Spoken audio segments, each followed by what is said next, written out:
पूज्यवर ज्ञान सागर महाराज ने जो आज अपनी जिंदगी में दिया, उधर सन 1947 में देश स्वतंत्र हो रहा था। उसी 1947 के एक महीने पहले 15 अगस्त आता है श्रावण के अंदर, आषाढ़ की स्वतंत्रता दिवस, स्वतंत्रता के एक महीने पहले ज्ञान सागर ब्रह्मचारी अवस्था में भूरामल ने सप्तम प्रतिमा धारण करके अखंड ब्रह्मचर्य व्रत धारण किया। ब्रह्मचर्य व्रत तो ने 18 साल की उम्र में ले लिया था। 18 वर्ष की उम्र में किस्मत में नहीं दिलाया, किस्मत नहीं दिलाई, किस्मत तो गृहस्थी में भेज रही थी।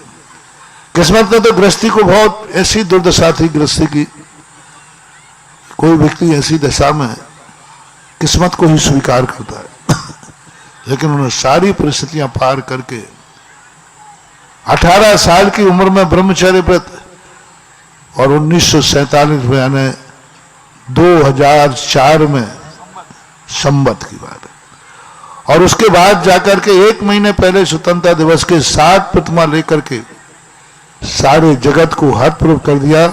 बोले नहीं, अब मैं किस्मत को ठुकरा करके 90 नंबर प्राप्त करूंगा।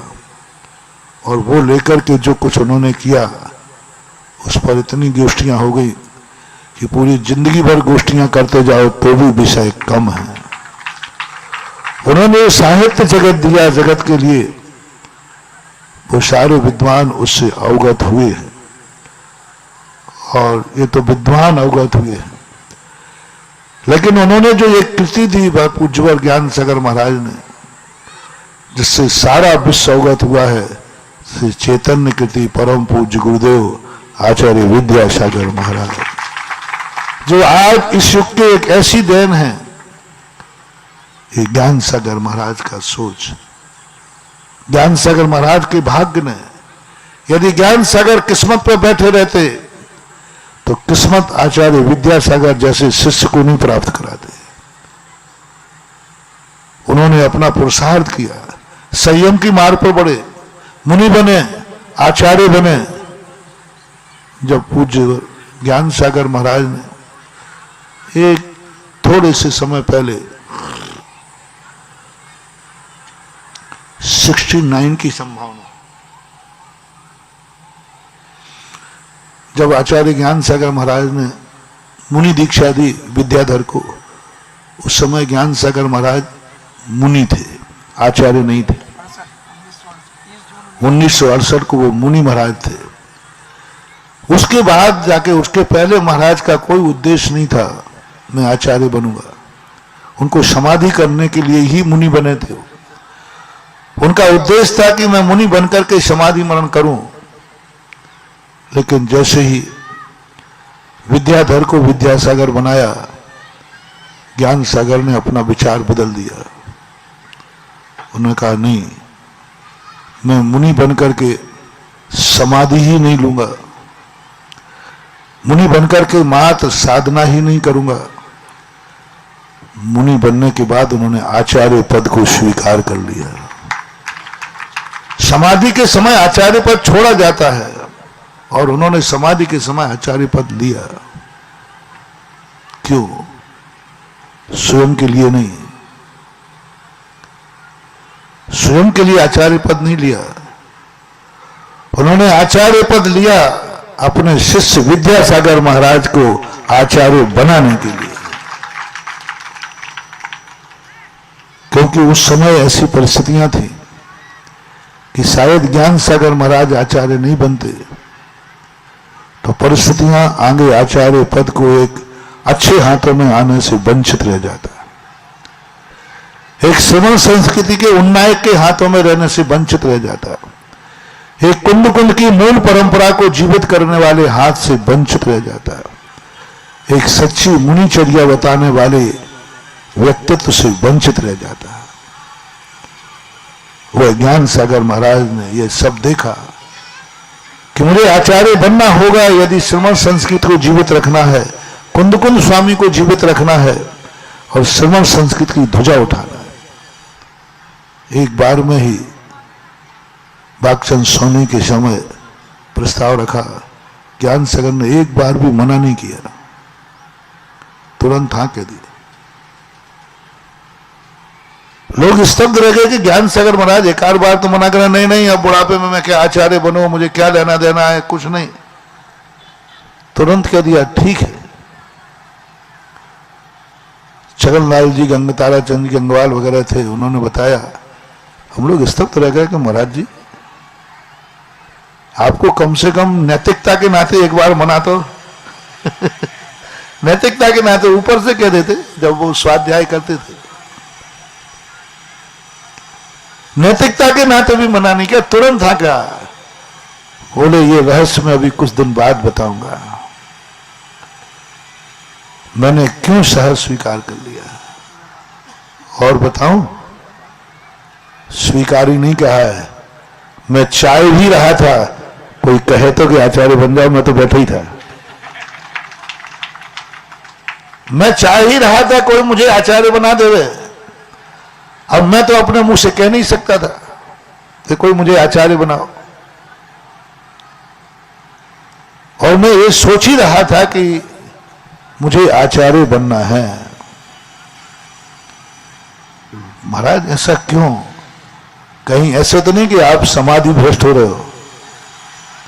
बोले कहा नहीं, मेरे मन में जब से एक विद्याधर को दीक्षा दी है, बस मुझे ये मुनि के रूप में नहीं दिख रहा है, ये कुंद कुंद आचार्य के रूप में दिख रहा है।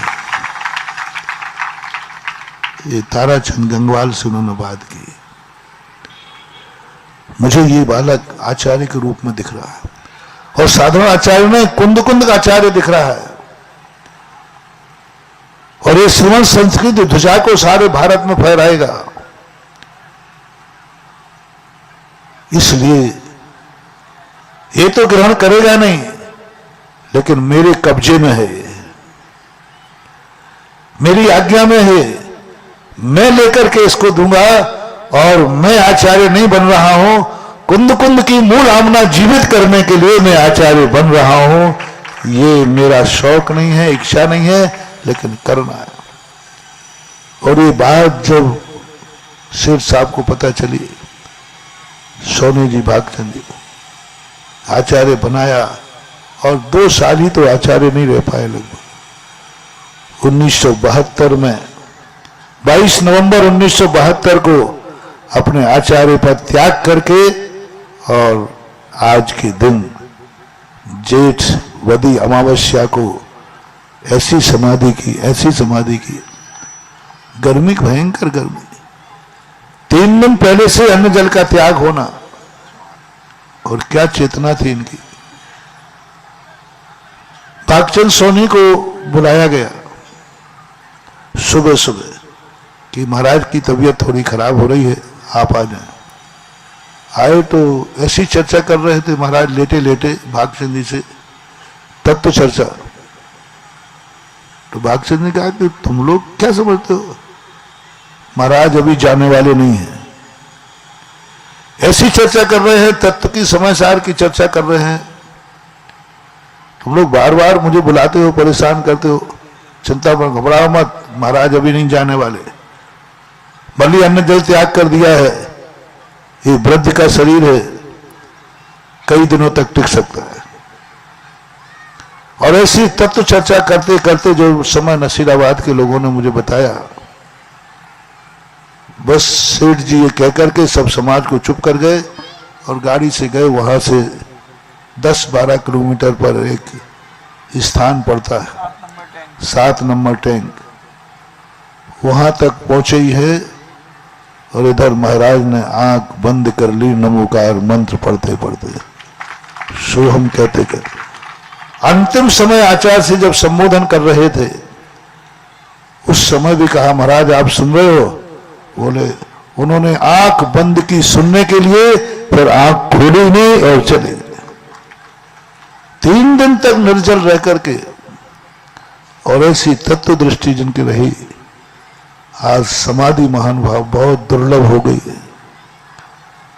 अभी पूज्य कुंद कुंद की परंपरा में हमारी दृष्टि में ये 2 समाधि अभी सर्वश्रेष्ठ हुई है।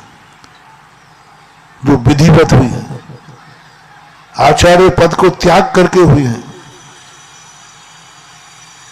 जो अपनी साधना में रत होते हुए हुई है, विधिवत 6 महीने की संलेखना पूर्वक हुई है। एक परम पूज्य चारद चक्रवर्ती शांति सागर महाराज, जिन्होंने विधिवत संलेखना जो भगवती आराधना में कही है 6 महीने पहले से उसी विधि से लेकर आचार्य पद को छोड़ के किया।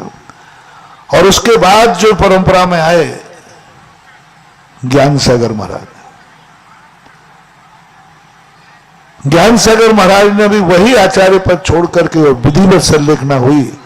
अभी तक पूज्य शांति सागर महाराज की कुंद कुंद मूल आमना के अनुसार प्रवर्तन करने वालों की मात्र ये 2 समाधि सर्वोत्कृष्ट हुई है। और ये 2 सर्वोत्कृष्ट समाधियां हमें आगम को जीवित करती है। और ये जो हमें दे गए आज, हमें उनकी सर्वोत्कृष्टता शायद ही गायब हो जाती, सर्वोत्कृष्टता शायद हमें नहीं मिलती, लेकिन इनकी सर्वोत्कृष्टता, उन्होंने एक ऐसी कृति तैयार की। आचार्य विद्यासागर महाराज पूज्यवर, इनके इतने उपकार हो गए कि ये इतने महान कैसे बने। जब पूज्य आचार्य महाराज की महानता देखते हैं तो अपने आप मन करता है इस कृति को घड़ने वाला कौन था जो ऐसे रच गया, तो ज्ञान सागर अमर हो गए। कभी कभी गुरु से शिष्य विख्यात होता है, ये सभी जगह होता है। पिता से शिष्य का बेटा विख्यात होता है, गुरु से शिष्य विख्यात होता है, ये सब जगह होता है। राजा से प्रजा विख्यात होती है, लेकिन बहुत कम होता है जो बेटे से बाप विख्यात होता है। बहुत कम होता है जो शिष्य से गुरु विख्यात होता है। बहुत कम होता है प्रजा से राजा विख्यात होती है। भगवान से भक्त तो विख्यात होते देखे गए, बहुत कम होता है जो भक्त से भगवान विख्यात होता है।